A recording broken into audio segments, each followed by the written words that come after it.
Grubhub assigns most delivery offers based on your location, your current availability, and how often you accept orders, which means two drivers in the same city can have completely different levels of activity on the same day. By the end of this, you'll know how Grubhub actually sends orders, what affects your access to deliveries, and whether it still makes sense to drive for it compared to other delivery apps. Grubhub is not a random orders whenever they show up system. It's a dispatch system that prioritizes drivers who are nearby and actively available. In many areas, it also uses scheduled blocks, which are time slots you reserve in advance. When demand is high, drivers on these blocks usually see more consistent order flow. When demand is low, even scheduled drivers can sit waiting. The first thing to understand is how orders are distributed. Grubhub sends offers to drivers based on proximity to the restaurant and how quickly you can complete the delivery. If you're far away or stuck in traffic-heavy zones, you may see fewer offers even if the city is busy. This is why positioning matters more than just being online. The second factor is driver activity.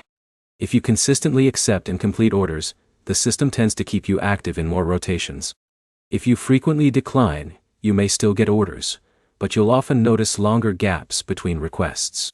This isn't a punishment system, but it does prioritize reliability when demand is limited. Third factor is scheduling. In some markets, drivers who grab blocks early get access to higher demand periods like lunch and dinner rushes. If you only go online without scheduling, you're more dependent on leftover demand, which can feel inconsistent. Now the big question, is it worth it in 2026? Grubhub still works best as a flexible side option, rather than a guaranteed income app. It can make sense if you already multi-app with other delivery platforms, or if your city has strong restaurant demand on weekends and evenings. It's less reliable if you're expecting steady back-to-back orders without strategic timing. So here's the simple breakdown. Grubhub rewards positioning and availability more than randomness.